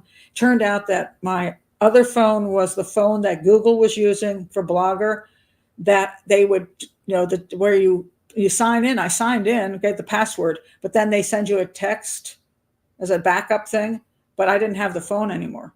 And I can't get into my own website. I want to hire somebody to fix the website and get rid of all the hacked part of it so people can access all the articles. But I can't get into the website and I can't get my phone number back, and nobody has taken my phone number yet, because I keep calling it to see if I can beg them to let me get the text come through, and they can give me the number that would get me into my own blog. So unless somebody's a hacker, I don't know if they can help me that way. But yeah, I have a ton of articles on the Daily Profiler. I did a lot of blogging at one time. But you can also go Daily Profiler, the Wayback Machine, and that you can. I think the links work if you go through the Wayback Machine, something like that. But yeah, what did I liked writing, but I wasn't doing any. I was I used to, I've written a lot in my life, and I enjoyed writing, but now that I'm doing YouTube, I just don't have time for that. I can only do so much, and I've decided that YouTube is a much better way for me to go to get my blogs have never been seen as much as my YouTube channel, and therefore I can get more information out on YouTube. It's just some people are super successful blogging and have a huge following on blogs. That never happened for me, but I did enjoy it at the time. I also had another blog called Women in Crime Inc. and had a bunch of people on some people from Nancy Grace and other people in the field, and we all put in stuff for that. That's also been hacked, and I can't get into that one either. But again, if you go back to the Wayback Machine and get the blog from back in time, the links will work. So anyway, it is growing, yeah, to some extent. Oh, I'm glad you had a good time, Leslie.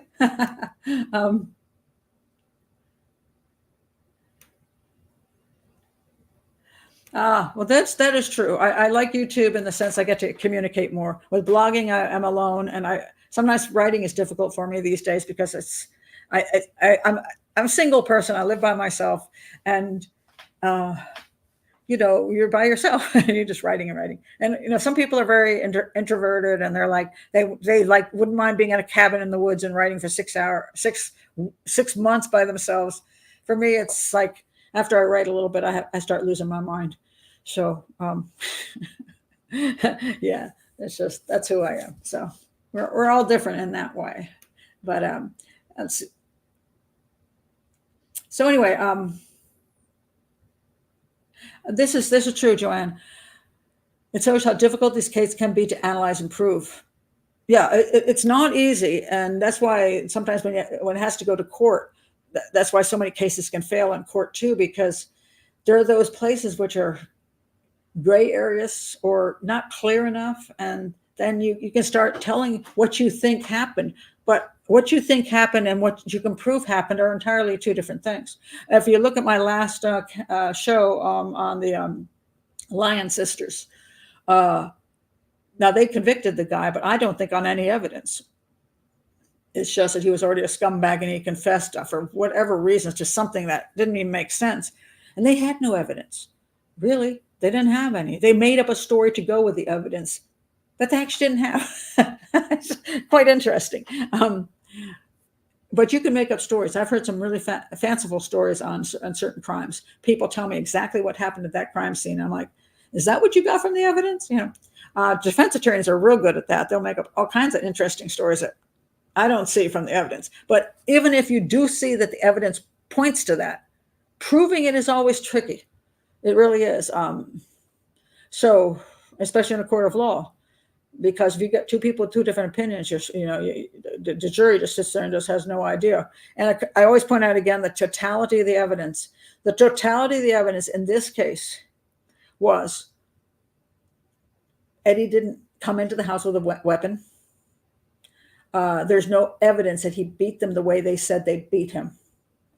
The downward angle shows me that it's unlikely that he was shot from the guy. Wayne was not on the floor shooting up, but more like shooting down. And it seemed more likely to me he shot him on that couch, that he did try to get up and move around. And although that's not huge, it just shows that they didn't try to help him. They didn't call 911 or anything to try to help him. They went back in with a bat to try to beat him. I think the bat was used to do some damage to the property to make it look like there was a fight going on, and it was rolled in blood to say it looked like they'd hit him with it once, because that's what it looks like to me, and that's what I think the evidence tends to support. And maybe if they had investigated a little bit longer, they could have broken Lynn down to have her say, okay, I never really was in the bedroom. That's why I have no, he really didn't hit me. Maybe they could have gotten her to tell the truth. But I'm not saying she didn't tell the truth, but I'm just saying it doesn't appear to be, because where are the photos of all the damage done to Lynn? Because there certainly isn't hardly any damage done to Wayne. And so, yeah. It seems like a willful disregard of the evidence.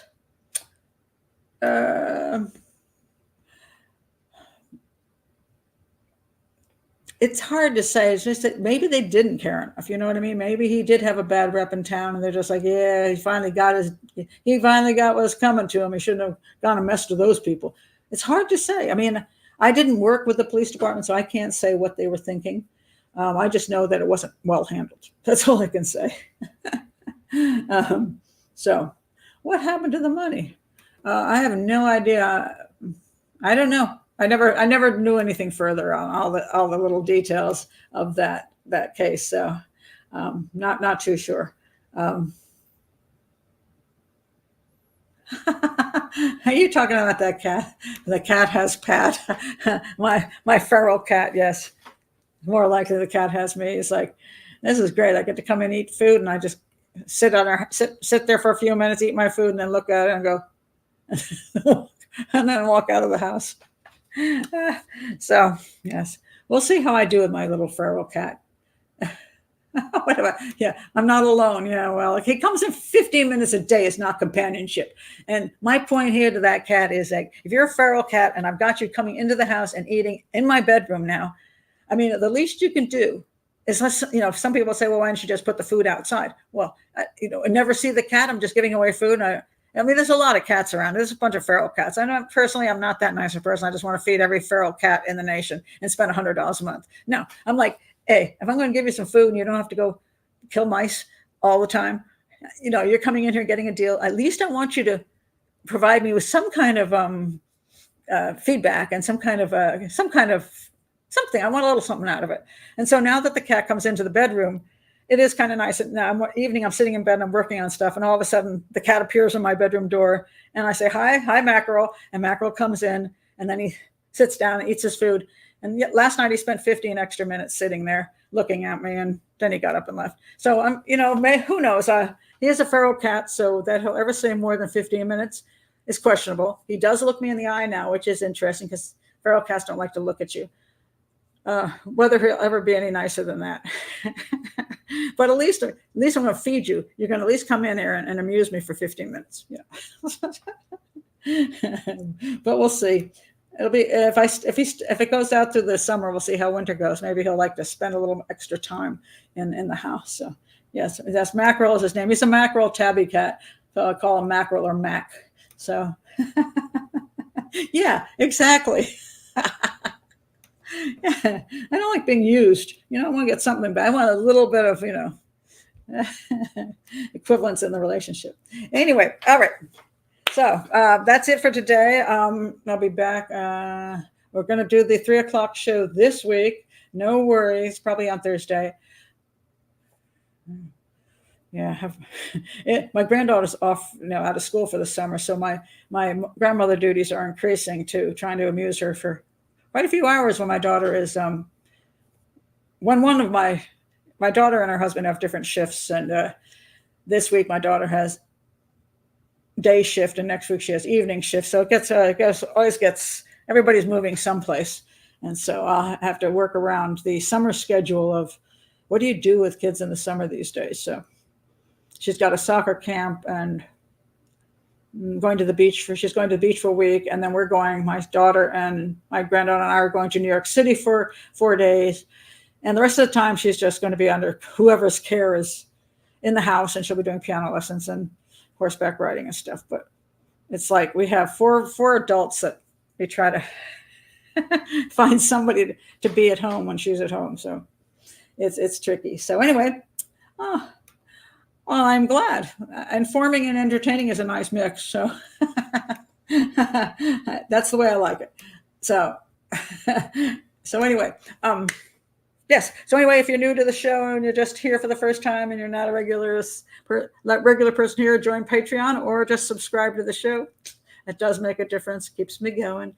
And I will see my patrons for the next live. As I said, I think it's going to be Thursday at 3 p.m. EST. So for the hangout, we'll see you then. And if you kill anybody during the week, just make sure you have proper injuries to use for your self-defense. Bye.